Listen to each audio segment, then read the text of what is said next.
Bien, bienvenidos a un domingo más de estudio sobre pilares proféticos. Estamos estudiando los domingos estos pilares fundamentales bajo los cuales el movimiento adventista fue levantado. Esto es lo que nos hace lo que somos. Va a haber un momento en un futuro no muy lejano que vamos a tener que dar razón de nuestra fe. Estos pilares son la razón de nuestra fe. Por eso los estamos estudiando. Por eso es necesario entenderlos. Así que antes de comenzar a estudiar este tema en esta tarde-noche, inclinamos el rostro para ir en oración ante nuestro Padre Celestial. Padre amado, estamos aquí un grupo de tus hijos reunidos, Señor, para aprender acerca de estos pilares fundamentales. Pilares que tú dejaste, que tú guiaste a los pioneros, Señor Santo, y que todos aceptaron, y que han estado o que estuvieron de pie, en pie, por más de 50 años, Señor Santo. Estos pilares nos hacen lo que somos, nos hacen adventistas del séptimo día. Estas son las verdades que debemos de levantar ante el mundo. Estas son las verdades que tenemos que predicar para alertar a la gente cuán cerca estamos de tu segunda venida y qué cambios necesitamos hacer en nuestras vidas para que tú, Cristo, puedas morar en nosotros, para que tú puedas guiarnos a nosotros. Gracias, Padre, por escucharnos. Pedimos que en estos momentos, Señor, tu Espíritu Santo esté con nosotros, tu mente nos ilumine a nosotros, que tus ángeles estén aquí también alrededor nuestro, ampliando nuestras mentes, abriendo nuestro entendimiento, haciéndonos entender lo que tú vas a enseñarnos en esta noche. En cuanto a mí, Señor, pido que utilices mi habla, mi mente, que yo sea instrumento tuyo solamente para dar esa enseñanza que tú tienes para esta noche. Bendícenos y guárdanos. Pedimos por aquellos que se van a conectar para que tu presencia esté con ellos también. En Cristo Jesús lo pedimos todo, Señor. Amén. Bien, mire cómo va avanzando el tiempo. Ya estamos en el pilar fundamental número 10. Y el tema de hoy es muy bonito, muy bonito. Quizá es de los pilares que más he disfrutado hasta ahorita. El pilar número 10. Se titula El Santuario Celestial. El Santuario Celestial. Y este es el pilar que vamos a estudiar en esta noche. Vamos a ver entonces ya la presentación y como ya es costumbre, siempre todos los pilares comienzan con este enunciado. Vamos a ver entonces en la siguiente diapositiva. Nos dice, como se ha dicho en otro lugar, los adventistas del séptimo día no tienen otro credo que la Biblia, pero se aferran a ciertos puntos de fe bien definidos, para los cuales se sienten dispuestos a dar razón a todos los que les pida. Las siguientes proposiciones pueden tomarse como un resumen de los rasgos principales de su fe religiosa, sobre la cual hay, hasta donde sabemos, una completa unanimidad en todo el cuerpo. Y continúa entonces diciendo, ellos creen que el santuario del nuevo pacto es el tabernáculo de Dios en el cielo, del cual habló Pablo en Hebreos 8 en adelante, y del cual nuestro Señor, como gran sumo sacerdote, es ministro, que este santuario es el antitipo del tabernáculo mosaico y que la obra sacerdotal de nuestro Señor relacionada con él es el antitipo de la obra de los sacerdotes judíos de la dispensación anterior, que este, y no la tierra, es el santuario que será purificado al final de los 2300 días, siendo lo que se denomina su purificación. En este caso, como el tipo, simplemente la entrada del sumo sacerdote al lugar santísimo para concluir la ronda de servicios relacionados con él, haciendo la expiación y quitando del santuario los pecados que le habían sido transferidos mediante la administración en el primer departamento. Y que esta obra en el antitipo, que comenzó en 1844, consiste en borrar realmente los pecados de los creyentes y ocupa un espacio de tiempo breve, pero indefinido, al término del cual la obra de misericordia para el mundo será terminada y tendrá lugar la segunda venida de Cristo. Eso es, en resumen, lo que los pioneros adventistas creían sobre este pilar fundamental número 10, sobre el santuario celestial. Entonces vamos a empezar a estudiar este tema. Vamos con la siguiente diapositiva y nos dice un diseño basado en el modelo celestial. Un diseño basado en el modelo celestial. Y de ahí vamos a ver un versículo que a mí me gusta mucho. Y este es un híbrido, este que vamos a ver ahorita. Y ya les voy a explicar por qué el híbrido. Salmo 77:13. Y dice así: Tu camino, oh Dios, está en el santuario. ¿Qué Dios es grande como nuestro Dios? Y este versículo que ustedes están viendo en pantalla, yo le digo, hoy estoy diciendo que es un híbrido, porque la primera parte de este versículo está traducida de la King James. Si ustedes buscan este versículo en su Biblia, en la Reina Valera, no va a leer así como dice al inicio. Pero es que a criterio mío, la versión en la King James está mejor traducida, en este versículo, por lo menos. ¿Sí? Cuando uno lo lee en la Reina Valera, no tiene tanto sentido. Pero cuando la vemos en el King James, sí tiene mucho sentido. Entonces, la primera parte es de la King James, la segunda parte está en la Reina Valera, ¿sí? Porque básicamente es lo mismo que dice la King James, la segunda parte. Entonces, repito el versículo. Tu camino, oh Dios, está en el santuario. ¿Qué Dios es grande como nuestro Dios? Y lo que vamos a estudiar hoy, entonces, el pilar número 10, el santuario celestial. Ahí está el camino, ahí está el plan de salvación. Esa fue la escuela que Dios nos dejó a la humanidad para entender el plan de salvación, para entender mejor lo que Cristo iba a venir a hacer por nosotros. Y al estudiar este tema, al entender el santuario, podemos entender mejor el plan de salvación. Sí, por eso es uno de los temas quizá que más me gustan de estos pilares fundamentales. Vamos a la siguiente diapositiva entonces. Miren lo que nos dice Éxodo 25, versículo 8 y 9. Y harán un santuario para mí, y habitaré en medio de ellos, conforme a todo lo que yo te muestre, el diseño del tabernáculo y el diseño de todos sus utensilios, así lo haréis. O sea que Dios aquí le está ordenando al pueblo de Israel a que le hagan un santuario y que Él va a vivir ahí. Y que ese santuario, nos dice el versículo 9, está conforme al diseño que Él enseñó, al diseño que yo te muestre, dice. O sea que Dios en realidad es el quien va a mostrar ese diseño. Moisés no lo iba a hacer así nomás a la idea de Él, sino que se le iba a mostrar un diseño. Así que continuamos con el siguiente pasaje, Hebreos 8, 1 y 2. Miren lo que dice. Ahora bien, el punto principal de lo que venimos diciendo es que tenemos tal sumo sacerdote, el cual se sentó a la diestra del trono de la majestad en los cielos, ministro del santuario y de aquel verdadero tabernáculo que levantó el Señor y no el hombre. Aquí nos está diciendo que hay un tabernáculo, el cual es el verdadero o el original, que levantó el Señor y no el hombre. Y que tenemos también en el primer versículo a un sumo sacerdote que se sienta, dice, a la diestra del trono de la majestad de los cielos. Este es nuestro Señor Jesucristo. Él es nuestro sumo sacerdote. Él es el ministro del santuario, del verdadero santuario, el que levantó el Señor y no el hombre. Continuamos. Hebreos 8:5 dice, los cuales sirven a lo que es figura y sombra de las cosas celestiales, como se le advirtió a Moisés cuando iba a erigir el tabernáculo diciéndole, mira, haz todas las cosas conforme al modelo que se te ha mostrado en el monte.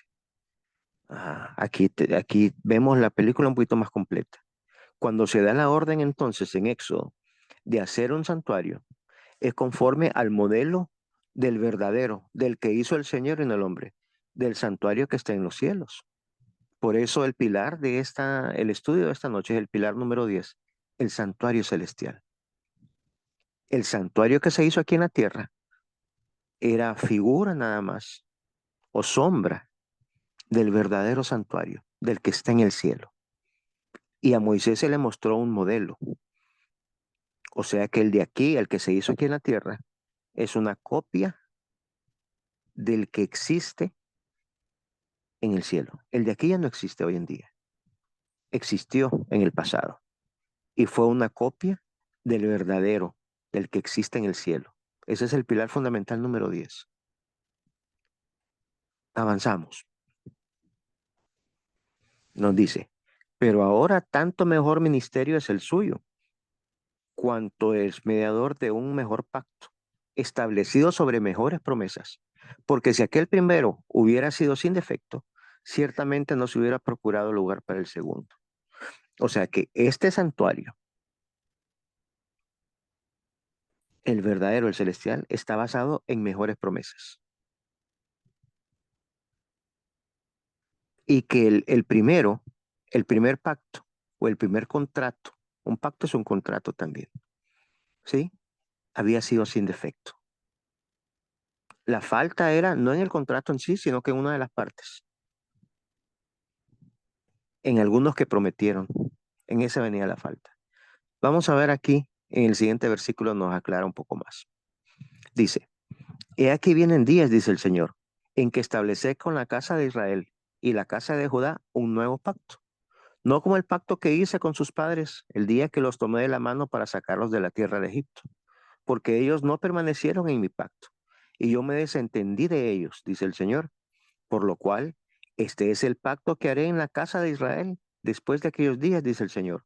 Pondré mis leyes en la mente de ellos y sobre su corazón los escribiré y seré a ellos por Dios y ellos me serán a mí por pueblo. En este nuevo pacto, ¿verdad? Que se lleva a cabo en este santuario celestial, dice que son mejores promesas.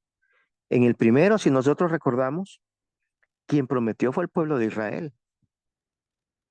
En este segundo, dice el versículo 10, es Cristo Jesús quien está prometiendo.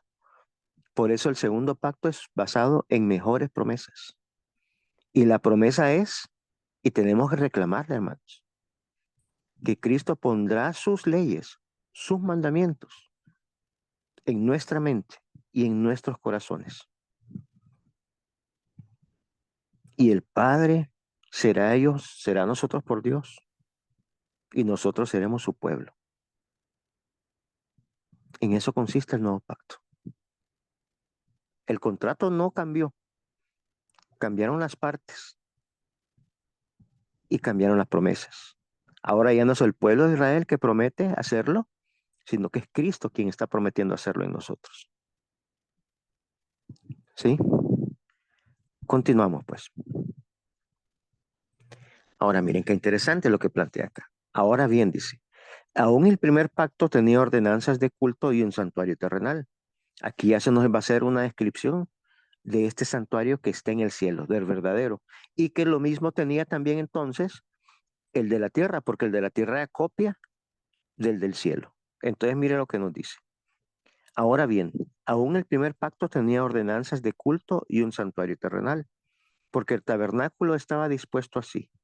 En la primera parte, llamada el lugar santo, estaban el candelabro, la mesa y los panes de la proposición.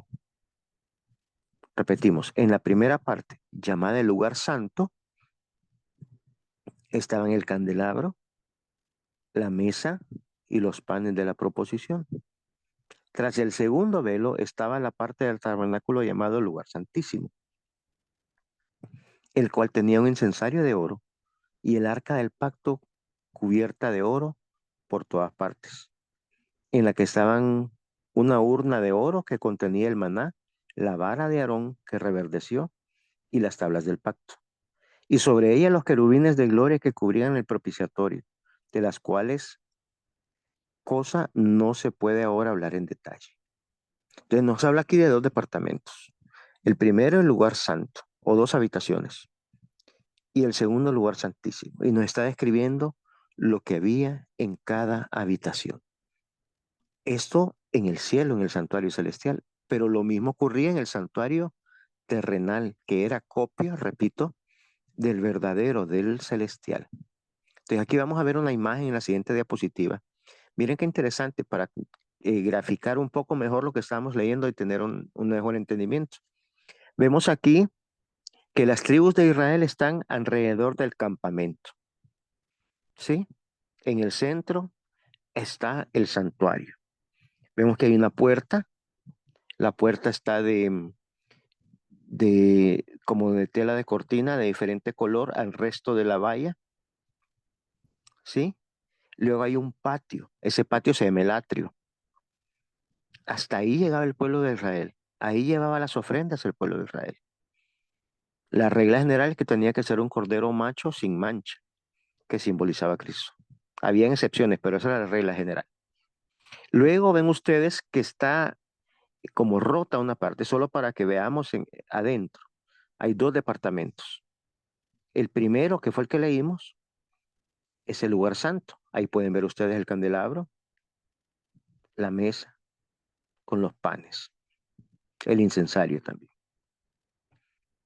En el segundo departamento, sale como que fuera una nube de ahí. Ese es el lugar santísimo. Ahí estaba el arca. Adentro del arca leímos las tablas de piedra, la vara de Aarón y el maná. Esos estaban adentro de esa arca, ¿sí? Hasta ahí lo que hemos leído. Continuamos entonces. Ahora bien, nos dice Hebreos 9 del 1 al 5. Bueno, esto ya lo leímos ahorita, lo expliqué. Ya podemos avanzar este. Vamos al siguiente. Aquí tenemos otra imagen, ¿verdad? Vemos entonces el holy place, el lugar santo. Most holy place en inglés, el lugar santísimo. El lugar santo es el doble del tamaño del lugar santísimo. Y ahí pueden ver ustedes que estaba la lámpara, el altar de incienso y la tabla de los panes de la proposición. Ambos departamentos, el lugar santo y el lugar santísimo, están divididos por un velo, una cortina grande. Y en el lugar santísimo están también entonces ahí el arca del pacto. Lo pueden ver ustedes en esa gráfica. Avanzamos. Dice, y así dispuestas estas cosas, en la primera parte del tabernáculo entran los sacerdotes continuamente para cumplir los oficios del culto. Pero en la segunda parte, solo el sumo sacerdote una vez al año, no sin sangre, la cual ofrecía por sí mismo y por los pecados de ignorancia del pueblo. Entonces, en el primer departamento que vimos en la gráfica anterior, entran los sacerdotes continuamente, o sea, a diario. Había un servicio por la mañana y había otro servicio por la tarde. Sin embargo, en la segunda parte, en el lugar santísimo, ahí ya no entraban los sacerdotes, solamente el sumo sacerdote, que simbolizaba a Cristo. Entraba y entraba una vez al año. ¿Sí? Continuamos. La siguiente diapositiva. Volvemos a ver lo que habíamos visto antes. Entonces, ven la parte donde está la lámpara, la mesa y todo, ahí entran los sacerdotes a diario. Pero en la última parte, solamente el sumo sacerdote entraba una vez al año. Sigamos, hermana. Ahora, mire qué interesante. La manera como Dios trata el problema del pecado. Leímos al inicio Salmo 77:13. El camino está en el santuario, en tu santuario, o tu camino está en tu santuario. ¿Sí? En el santuario, ahí se nos está enseñando cómo Dios trata con el problema del pecado. Y aquí lo vamos a entender mejor. Vamos a la siguiente gráfica, a la siguiente diapositiva. Pueden ver ustedes acá que aquí está el pecador ¿verdad? Pecamos, nosotros somos el pecador en este caso, llevamos un cordero, macho, sin mancha, y vemos que está el sacerdote también con un cuchillo. En este caso, nosotros, usted que me escucha y yo, nosotros teníamos que degollar al corderito, y luego el sacerdote entonces ya hacía sus oficios. Este sacerdote, como leímos anteriormente, entraba todos los días en el lugar santo, en el primer departamento, pues. Vamos a ver la siguiente diapositiva. Ahí tienen otra panorámica distinta, ¿verdad? Pueden ver en el patio, el atrio, el altar de incienso, ¿verdad? Donde se sacrificaba el animal. Y luego está cubierto el lugar santo y el lugar santísimo. El pueblo de Israel entraba hasta el atrio, en el patio. De ahí en adelante, quien hacía los oficios era los sacerdotes. Vamos a la siguiente diapositiva. Aquí pueden ver ustedes al sacerdote. Está en el lugar santo. ¿Cómo sabemos que está en el lugar santo? Ahí está el candelabro. Está en el lugar santo y está oficiando. Entonces, esa sangre de ese cordero, ¿sí? Que era muerto por nuestros pecados. Por eso en la Biblia nos dice que Cristo es el cordero que quita el pecado del mundo. Y nosotros al matarlo aprendíamos o aprendemos ahora, porque Cristo ya murió por nosotros, que por nuestra culpa era que el cordero tenía que morir. Por eso es que el humano, el pecador, tenía que degollarlo. Y esa sangre de ese animal era esparcida en ese velo que ustedes ven detrás del sacerdote que está ahí. Ese es el velo que divide el lugar santo del lugar santísimo, esa cortina que se mira al fondo, ¿sí? Ese era esparcida 2 veces al día, esa sangre. O sea que ese santuario estaba contaminado con la sangre del cordero. Y esa sangre del cordero era por nuestro pecado. O sea que nuestro pecado, lo que Dios nos quiere enseñar es que nuestro pecado contamina el santuario. Nuestro pecado contaminaba el santuario terrenal y nuestro pecado contamina también el santuario celestial, el verdadero santuario. Continuamos, hermana. Aquí vemos, ya se dio vuelta el sacerdote y está a punto de entrar del lugar santo al lugar santísimo. Y vamos a ver entonces la siguiente imagen, la siguiente diapositiva. Dice, y Jehová dijo a Moisés, di a Aarón tu hermano que no en todo tiempo entre en el santuario detrás del velo, o sea, en el lugar santísimo, delante del propiciatorio que está sobre el arca, para que no muera, porque yo apareceré en la nube sobre el propiciatorio. Aquella nube que mirábamos en las gráficas, en las primeras de todo, ese es Cristo, ¿sí? Pero entonces la orden que se le dio fue que no entrara en todo momento. Solamente había un día especial en el que podía entrar. Ese día se conoce como el día de juicio o el Yom Kippur, ¿sí? O el día de expiación se conoce también. Vamos a continuar qué más nos dice la Biblia. Y nos dice, mira qué interesante. Y hará traer a Aarón el becerro que era para expiación suya, y hará la reconciliación por sí y por su casa, y degollará en expiación el becerro que es suyo. Después tomará un incensario lleno de las brasas de fuego del altar de delante de Jehová, y sus puños llenos de perfume aromático molido, y lo llevará detrás del velo. O sea, que está haciendo expiación por él y por su casa, Aarón, ¿sí? O sea, por el liderazgo en este caso. Y lo va a llevar detrás del velo. O sea, que entra al lugar santísimo. Él está en el lugar santo, ahí está el incensario, ¿verdad? Él está en el lugar santo y de ahí pasa detrás del velo, pasa al lugar santísimo. Vamos a ver la siguiente diapositiva. Y continúa diciendo, tomará luego de la sangre del becerro y lo rociará con su dedo hacia el propiciatorio al lado oriental. Hacia el propiciatorio esparcirá con su dedo 7 veces de aquella sangre. O sea que ahí ya está dentro del lugar santísimo. El propiciatorio ahí está en el lugar santísimo, ¿sí? y va a esparcir esa sangre con su dedo 7 veces hacia el lado oriental. Después, después degollará el macho cabrío en expiación por el pecado del pueblo. Mire que primero fue por él y su casa, en el versículo anterior. Ahora nos dice en el 15, es por el pueblo, por el pecado del pueblo. Son 2 veces que entra. Y llevará la sangre detrás del velo adentro. O sea que vuelve a entrar al lugar santísimo. Y hará de la sangre como hizo con la sangre del becerro y lo esparcirá sobre el propiciatorio y delante del propiciatorio. Primero por él y su casa. Y la segunda vez ya es por el pecado del pueblo, me dice el versículo 15. Pero ese es el proceso, ¿sí? Es así en el día de expiación. Y mire qué más dice. Este es magnífico. Versículo 16.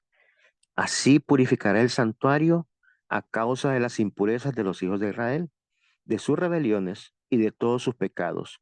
De la misma manera hará también el tabernáculo de reunión, el cual reside entre ellos en medio de sus impurezas.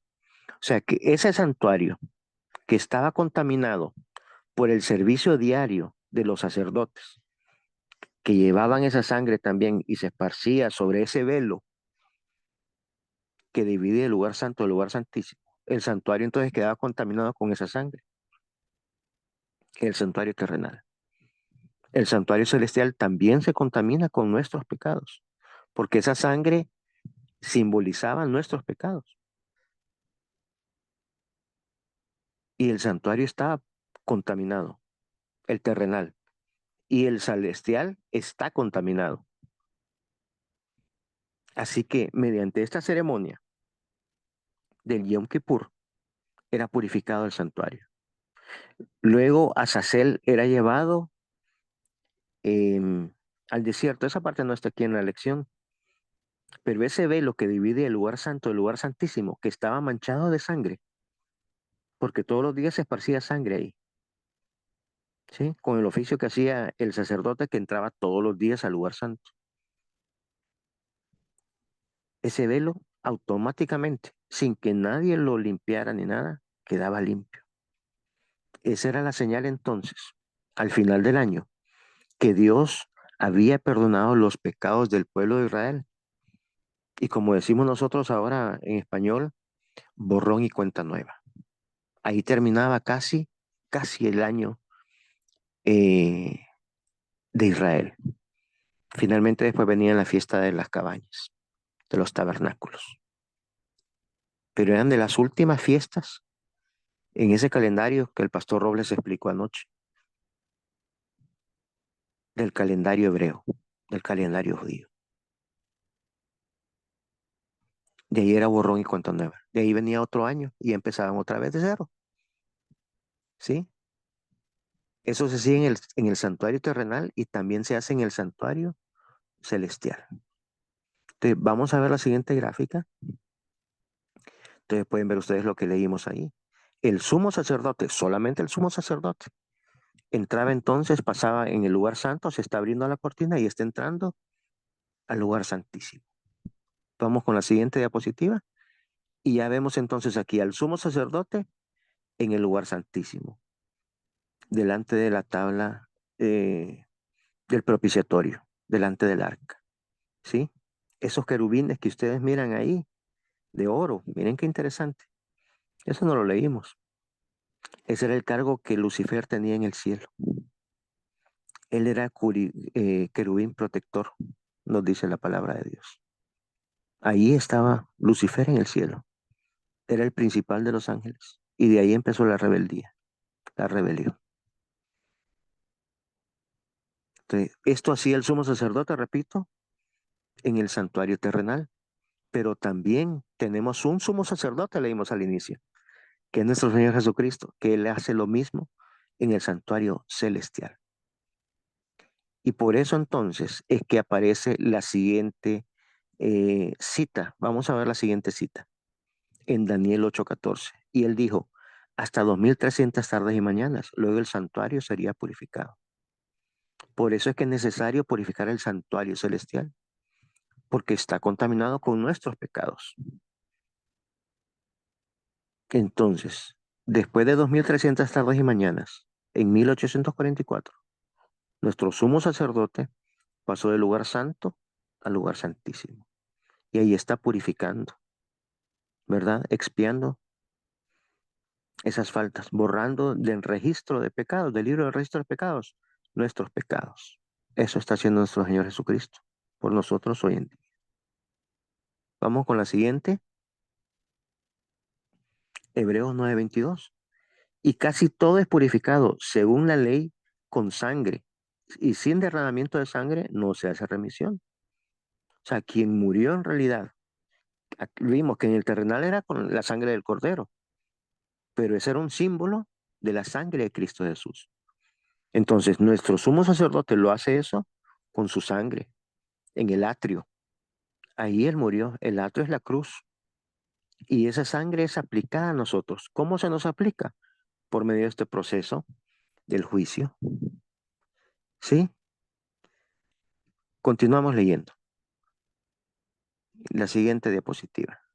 Dice, fue pues necesario que las figuras de las cosas celestiales fuesen purificadas así, pero las cosas celestiales mismas con mejores sacrificios que estos, porque no entró Cristo en el santuario hecho de mano, figura del verdadero, sino en el cielo mismo para presentarse ahora por nosotros ante Dios, y no para ofrecerse muchas veces, como entra el sumo sacerdote en el lugar santísimo, cada año con sangre ajena. De otra manera, le hubiera sido necesario padecer muchas veces desde el principio del mundo. Pero ahora, en la consumación de los siglos, se presentó una vez para siempre por el sacrificio de sí mismo para quitar de en medio del pecado. O sea, en el santuario terrenal se hacía anualmente el Yom Kippur, el día del juicio.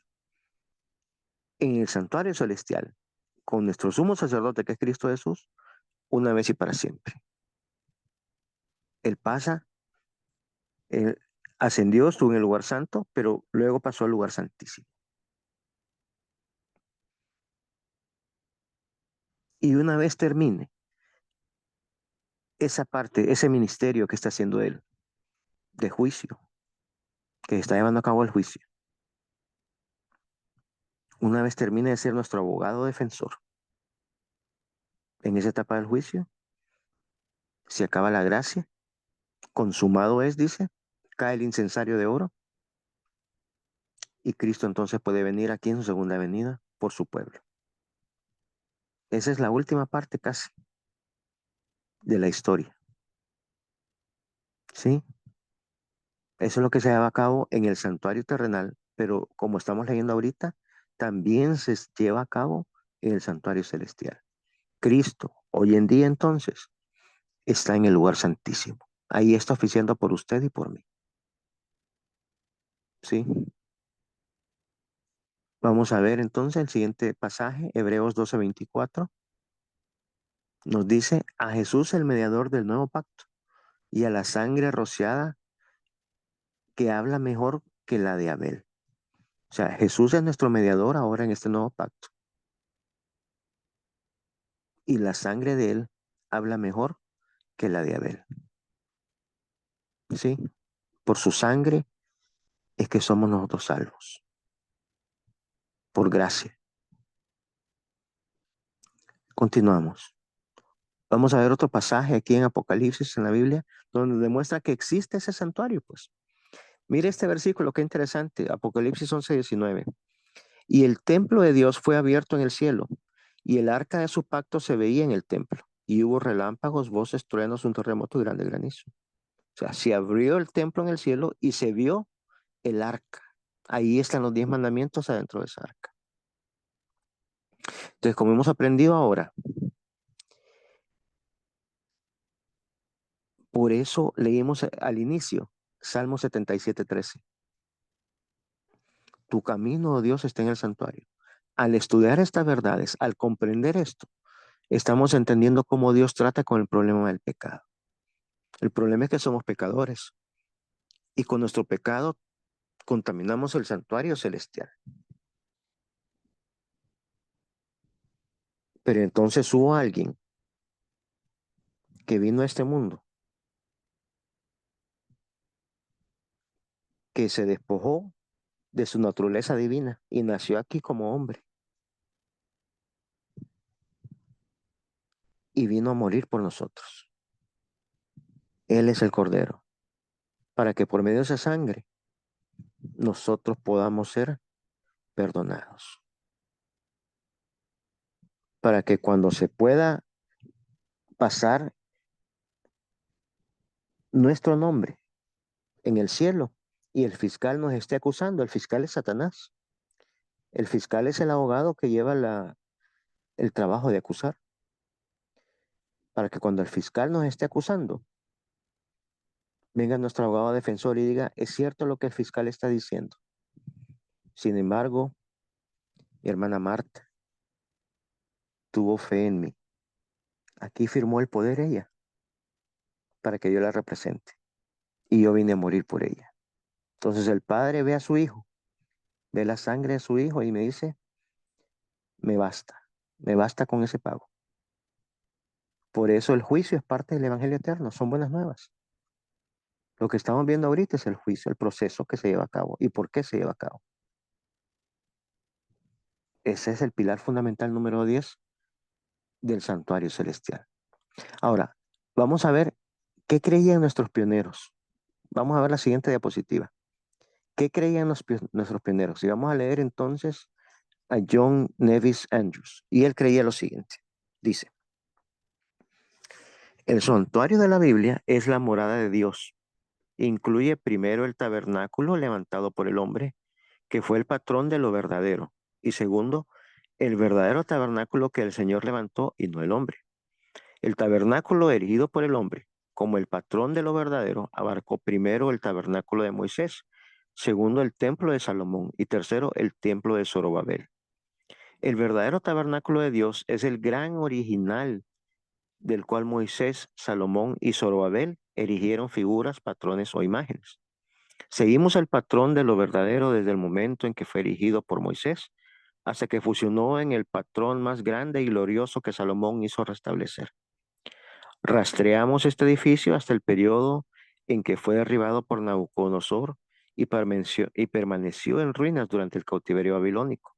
Y desde el momento en que Zorobabel reconstruyó el santuario, rastreamos la historia del patrón hasta que llegamos al verdadero tabernáculo, el gran santuario de Jehová. Eso escribió John Nevis Andrews.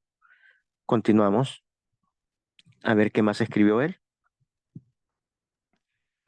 Rastreamos la historia del tabernáculo desde el momento en que nuestro Señor entró para ministrar en los lugares santos por nosotros, hasta el tiempo en que estará ubicado en la nueva tierra, cuando el tabernáculo y el santuario de Dios estará con su pueblo para siempre. Estamos rodeados de una gran nube de testigos, a la ley y al testimonio. Recopilamos nuestra primera instrucción respecto al santuario del libro de Éxodo. En el capítulo 24, aprendemos que Moisés subió a la nube que envolvía al Dios de Israel en el monte Sinaí y que estuvo ahí durante 40 días. Fue durante este periodo que se le explicó a Moisés la construcción del santuario y se le mostró el patrón en ese monte. Hebreos 8:5, el santuario, lo encontramos en el libro del santuario y los 2300 días. ¿Qué más sigue escribiendo él? En el mismo libro. Sí, sigamos avanzando. Dice, el santuario típico da paso al verdadero. El santuario del primer pacto termina con ese pacto y no constituye el santuario del nuevo pacto. Ese santuario fue figura para el tiempo presente o para esa dispensación. Es decir, Dios no abrió durante la dispensación típica el verdadero tabernáculo, sino que dio al primer pueblo una figura o patrón de él. Cuando se completó la obra del primer tabernáculo, se abrió el camino hacia el templo de Dios en el cielo. El santuario típico y los ritos carnales conectados con él debían durar solo hasta el tiempo de reforma. Y cuando llegó ese tiempo, Cristo vino, un sumo sacerdote de cosas buenas que han de venir por un tabernáculo mayor y más perfecto. La rasgadura del velo del santuario terrenal a la muerte de nuestro Salvador evidenció que sus servicios habían terminado. Cristo declaró solemnemente que había quedado desolado. El santuario está conectado con el ejército, y el ejército, que es la verdadera iglesia, no ha tenido ni santuario ni sacerdocio en el antiguo Jerusalén durante los últimos 1800 años, pero ha tenido ambos en el cielo. Eso escribió John Nevis Andrews. Vamos a la siguiente y una más, hermana. Y entonces nos dice, ¿qué nos dice el espíritu de profecía? Ya vimos lo que nos dijo John Nevis Andrews. Los pioneros creían en este santuario celestial. Ahora, ¿qué nos dice el espíritu de profecía? Vamos a ver esta cita. Esto lo encontramos en Primeros Escritos. Me llevó rápidamente desde la tierra a la ciudad santa, donde vi un templo en el que entré. Antes de llegar al primer velo, pasé por una puerta. Levantóse ese velo y entré en el lugar santo, donde vi el altar del incienso, el candelabro de las 7 lámparas y la mesa con los panes de la proposición. Después que hube notado la gloria del lugar santo, Jesús levantó el segundo velo y pasé al lugar santísimo. Mira lo que nos está escribiendo. Precioso, ¿verdad? Primero escrito está eso. ¿Qué más nos dice? Leamos. En él, ya en el lugar santísimo, ¿sí? Vi un arca cuya cubierta y lados estaban recubiertos de oro purísimo. En cada extremo del arca había un hermoso querubín con las alas extendidas sobre el arca. Sus rostros estaban frente a frente uno de otro, pero miraban hacia abajo. Entre los dos ángeles había un incensario de oro, y sobre el arca donde estaban los ángeles, una gloria en extremo esplendorosa que se semejaba a un trono en que mora Dios. Junto al arca estaba Jesús, y cuando las oraciones de los santos llegaban a él, humeaba el incienso del incensario, y Jesús ofrecía a su Padre aquellas oraciones con el humo del incienso. Dentro del arca estaba el vaso de oro con el maná, la florida vara de Aarón y las tablas de piedra que se plegaban la una sobre la otra como las hojas de un libro. Mire qué precioso, ahí está nuestro Señor Jesucristo. Cuando nosotros oramos, ese humo, esas oraciones que hay en forma de incienso, Jesús las ofrece a su Padre, a nuestro Padre Celestial también. Qué precioso. Sigamos leyendo. Abriólas Jesús y vi en ellas los 10 mandamientos escritos por el dedo de Dios. En una tabla había 4 y en la otra 6. Los 4 de la primera brillaban más que los otros 6, pero el cuarto, el mandamiento del sábado, brillaba más que todos, porque el sábado fue puesto aparte para que se lo guardase en honor al santo nombre de Dios. El santo sábado resplandecía, rodeado de un nimbo de gloria. Vi que el mandamiento del sábado no estaba clavado en la cruz, pues de haberlo estado, también lo hubieran estado los otros 9, y tendríamos libertad para violarlos todos, así como el cuarto. Vi que, por ser Dios inmutable, no había cambiado el día de descanso, pero el Papa lo había transferido del séptimo al primer día de la semana, pues iba a cambiar los tiempos y la ley. Qué bonita esta cita de Ellen White. Como podemos ver entonces, el espíritu de profecía también nos habla de este lugar y lo describe, ¿verdad? El lugar santo, el lugar santísimo, lo que hay en cada departamento, lo que Ellen White vio en cada departamento. Este es el pilar número 10, hermanos. Uno de los principales pilares em, para nosotros los adventistas. Muy importante. Aquí vimos cómo Dios trata el problema del pecado. Aquí estamos viendo el evangelio puro. ¿Cómo es parte del evangelio esto? Qué precioso lo que Cristo hace por nosotros. Valorémoslo, entendámoslo, conozcámoslo, aceptémoslo. Bien, hermanos, este ha sido el estudio de esta noche, esta lección número 10. Espero que haya sido de mucha bendición para ustedes, como lo fue para mí. Eh, y qué maravillosa experiencia, qué maravilloso estudio, ¿verdad? Ver lo que Cristo está haciendo por nosotros hoy en día y ver lo que sucede cuando nosotros vamos de rodillas en oración. Aceptemos ese don de Cristo. Invitémoslo a que more en nosotros. Que Él tome posesión de nuestras mentes, de nuestros corazones. Que grabe sus mandamientos en nuestras mentes y en nuestros corazones. Ese es el nuevo pacto. Ese es el verdadero pacto. Que Dios les bendiga, hermanos. Hasta aquí entonces podemos cerrar la grabación y tenemos la oración